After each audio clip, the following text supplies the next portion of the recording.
Magandang araw sa inyo mga sir, kumusta kayo? Maraming salamat nga pala sa pagdalaw sa aking channel. Ito may gagawin tayo dito na Astron LED TV na 32 inches. Ito dala-dala ng ating mahal na customer. Ito mga sir, bago natin umpisahan ito, plug in muna natin para malaman natin kung anong gagawin natin dito. Ito plug ko lang. Ayan, dito tayo sa baba sa kanyang indicator light. Ayan mga sir, may indicator light. Power on natin kasi may remote naman ito. Ayan na, nag-on naman. Ito mga sir, umaandar na yung unit. Ayan, wala tayong matanaw. Ayan o. Ito mga sir, yung ginagawa natin na magre-reflect. Try natin mag-reflect dito. Baka may kinalaman sa backlight ito. Ayan mga sir. Ayan o. Okay naman yung kanyang backlight pero wala tayong matanaw dito sa kanyang screen. Ayan mga sir, buksan muna natin to. Alamin natin kung anong problema nito. Ayan, basta, ayan, kung mapapansin nyo, okay naman yung backlight nya. Yun lang talaga, wala tayong makitang display. Ayan yung aalamin natin. Ayan mga sir, yung ginamit na driving board nya, ito, nag-iisang board lang ito. Hybrid board ito. Ibig sabihin ito, 3-in-1 na ito. Dito na yung kanyang pinaka power supply, yung kanyang main board, at saka yung driving, yung backlight driver nya. Tsaka ito mga sir, kung napapansin nyo ito, itong chassis nya, hindi ito metal. Yan plastic ito. Kaya ang ginawa ko para makakuha tayo ng negative line natin, ito, dito ako naglagay sa HDMI, ayan kasi wala tayong paglalagyan, kundi ito lang para maipit din yung ating panukat. At saka ito rin ang ginamit niya na na pinaka top board niya, ayan ayan yung ginamit, ayan mga sir. Tsaka ito mga sir, intact pa talaga. Ibig sabihin hindi pa ito nagalaw. Ayan. Tsaka ayan ayan, puro pa yan naka-intact. At saka nung binuksan ko kasi ito, mayroon pa itong naka-sealed pa ito. Ibig sabihin ngayon pa lang ito nabuksan. Ayan. Ang gawin ko dito mga sir, ito tanggalin natin to, itong takip na ito. Bali mag-voltage check tayo. Yun muna yung first move na gagawin natin kasi ito naman ay okay ang backlight nito, kaya dito tayo mag-focus sa kanyang top board. Ayan mga sir, inalis na natin yung takip. Ayan, para makapag-reading na tayo. At saka ganun din dito sa kabila, inalis ko na rin. Ayan, ayan dito sa signal nya.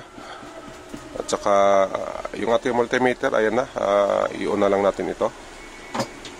Ayan, set natin ito sa DC volt. Ayan mga sir, nakasit na yan sa DC volt. At saka itong natin, ayan manual na pindutan kasama na yung sensor ng remote nito. Ayan, dyan na rin natin nilagay para madali tayo mag-testing. At saka yung ating negative line pala, dito nasa HDMI ko nilagay kasi nga yung chassis nito plastic. Di tayo makapag-grounding kaya dito na lang sa HDMI. At saka ayan naipit naman yan. Ayan, okay na yan. Saka ito mga sir, plug in natin ito. Ayan, abangan natin yung kanyang indicator light. Dito lang tayo mga sir, abangan natin dito sa kanyang 12 volts input papuntang top board. Ito, dito lang sa may fuse banda, dapat may reading tayo dito na 12 volts papuntang top board. Kasi ang supply nito nasa 12 volts. Ito mga sir, plug in ko lang. Ito na yung ating indicator light.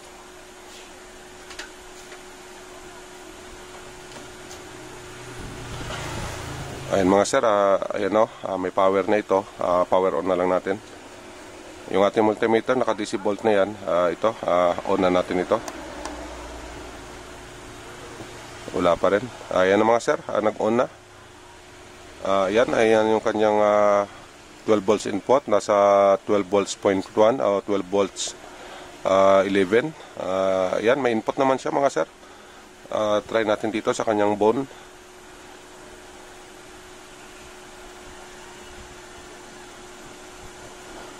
Dito mga sir, try natin dito.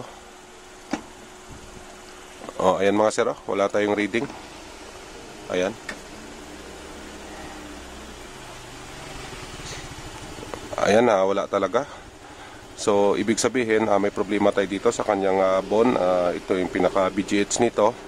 Ito yung problema natin, wala tayong reading. Dito tayo mag-focus mga sir sa kanyang signal kasi itong unit na ito wala itong BON or BGH. Kaya mag-check tayo dito sa kanyang mga signal, baka ang dahilan dito may problema sa signal niya. Ito nga palang nakasulat dito, ito yung mga signal na hahanapin natin. Itong nakasulat.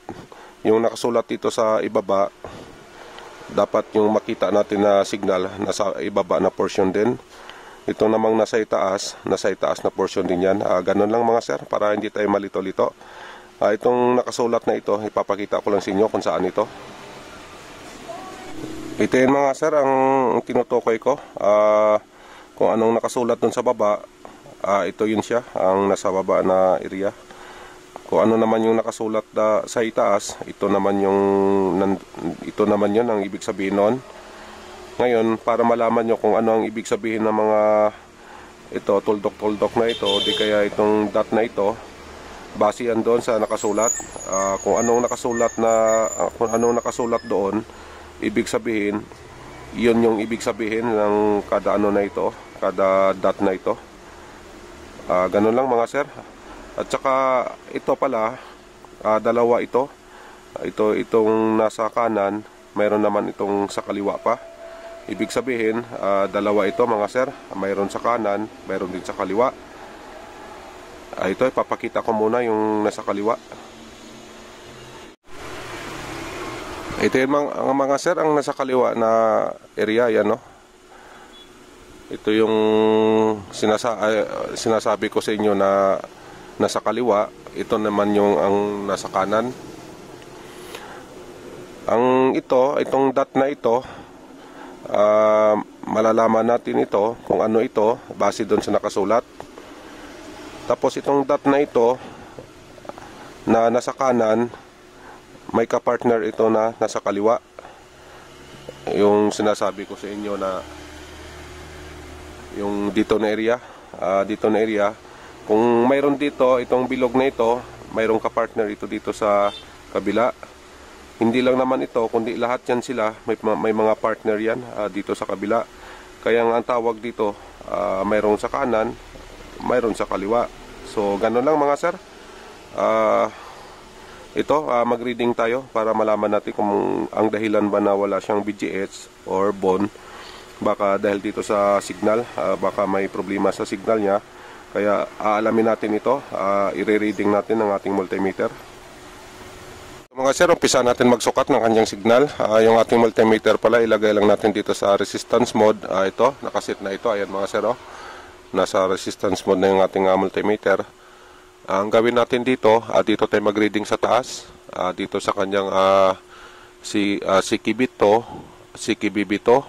Base dun sa sinasabi ko sa inyo, sa nakasulat dun sa gilid na yung kanina, ito yung ibig sabihin ng dot na dito sa taas na ito. Ito, yung CKB to. I-reading muna natin ito mga sir, itong dalawa na ito.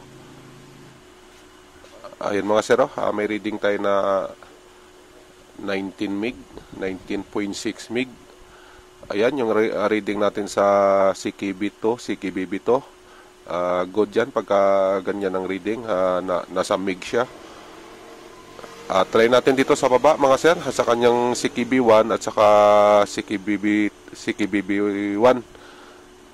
Dito yon.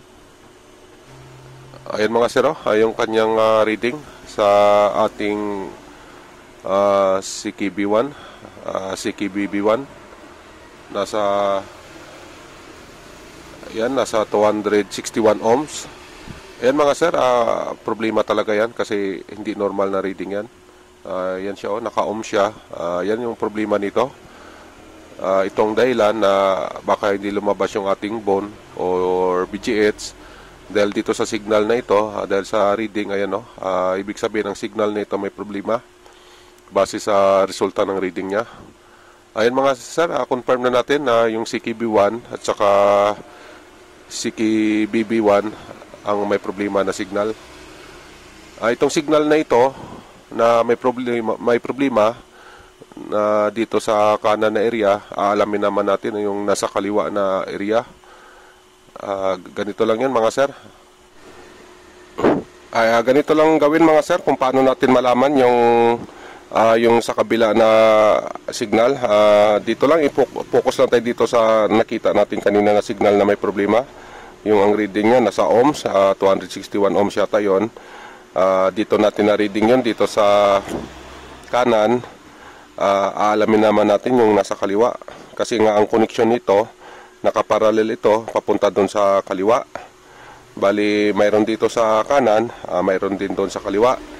Ganito lang mga sir, yung ating multimeter set lang natin sa buzzer mode. Ang ibig sabihin pag tumunog yon, yun na yun. Ito yung signal na may problema, yung CKB1 at saka CKB1. Dito mga sir, ito. Saka hanapin natin dito sa kaliwa. Ayun mga sir, tumunog. Ayan no.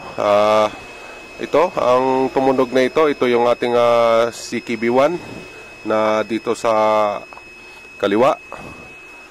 Alamin naman natin yung ating CKBB2, CKBB1. Alamin natin yung nasa kaliwa. Ito mga sir, dito hanapin natin dito. Yan mga sir. Ayan mga sir, yung CKBB1 na nasa kaliwa. Ayan, nakaparallel lang kasi yan, kaya ayan patunay na parallel connection sila. Ayan mga sir, ang gawin natin, na-reading natin yung kanan. Ang lumabas doon kanina nasa 261 ohms yata yon. So dito ay reading din natin dito sa sa kaliwa na kailangan ganun din na reading ang lalabas.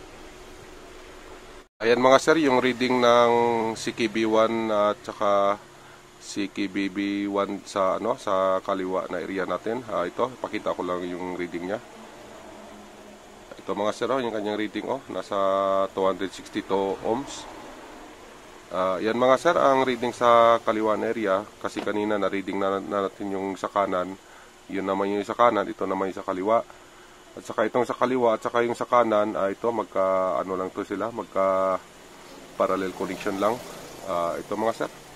Ayan ito yung reading natin. 262 ohms. Ayan. Ang gawin natin dito mga sir, magkakatay ng signal. Baling ikakat natin, pwedeng dito sa kanan or doon sa kaliwa. Pag halimbawa na nagkat tayo dito sa kanan, dito tayo nag-umpisa mag-cut, ikakat natin tong dalawa na dot na ito, na yung sabi ko nga sa inyo, yung kanyang CKB1 at saka CKB1. Pag nakat natin dito sa kanan, na halimbawa na hindi mo lumabas yung kanyang voltahe na bone or BGH, ibig sabihin ang signal na ito okay ito. Ang gawin natin, ibabalik natin yon. Pagkatapos proceed tayo dun sa kabila, dun sa kanan, dun tayo mag-cut ulit. Ngayon halimbawa pag na-cut natin yon, na lumabas na yung supply, ibig sabihin siya yung may problema, yung signal na dun sa kaliwa ang may problema.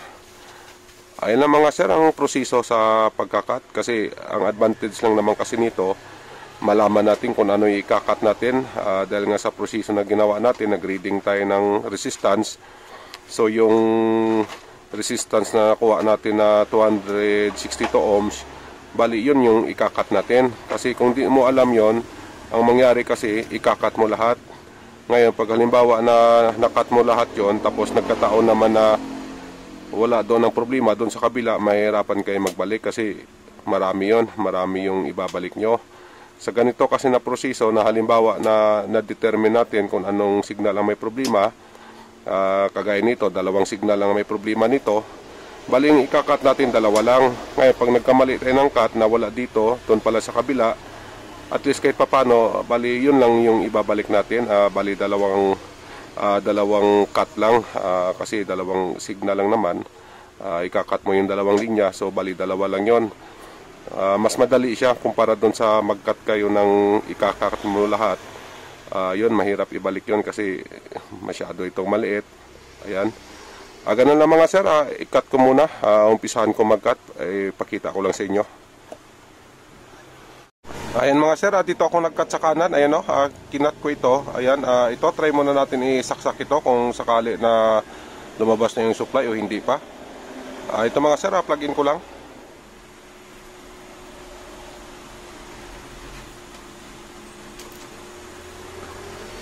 Ayan mga sir, yung kanyang indicator light. Ito, power on na lang natin ito.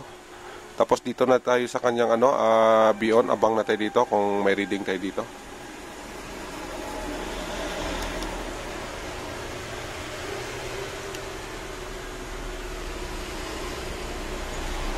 Ayan mga sir, may reading na tayo. Ayan o. Ayan yung reading natin. Nasa 32.8 o 32.80. Ayan na mga sir, lumabas din yung kanyang bone or BGH. Yun lang yung ginawa natin. Buti nga, natsambahan natin yung pagkat natin. Nakuha natin doon sa kanan. Kaya hindi na natin binalik yun kasi nag-okay naman. Kasi mga sir, pag hindi nag-okay yun, ibabalik natin yun tapos magkakatay doon sa kaliwa. Buti nga yung pagkat natin at sambahan natin na nag-okay sa isang cut lang. Ayan mga sir, ayan na yung kanyang be-on. Ayan yung hinahanap natin na voltahe na nawawala. Yung voltahe niya ngayon, ayan na, 32.710, ayan na, 77. Ito mga sir, silipin natin, tingnan natin yung kanyang screen kung normal na ba ito.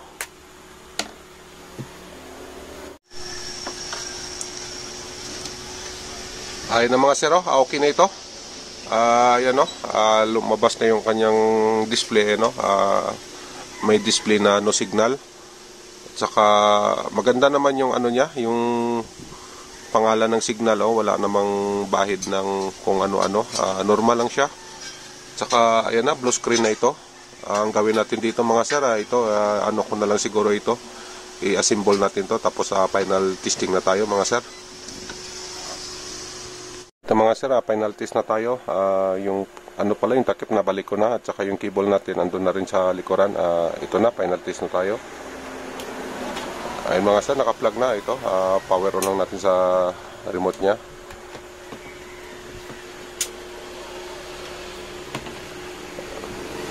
Ayan na mga sir, lumabas na yung kanyang display. Ayan na.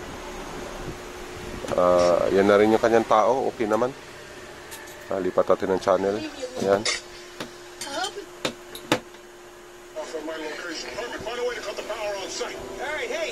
Ayan mga sir, okay na ito. Try natin mag-volume. Ayan, okay naman. Ayan lang mga sir, maraming salamat sa oras na pagpanood nyo sa aking channel na ito. Sana makakatulong ito sa inyo. Na yun lang, ganun na yung ginawa natin sa ganun na problema. Hanggang dito na lang, mag-iingat na lang kayo lagi at saka God bless na lang sa inyong lahat. Bye-bye.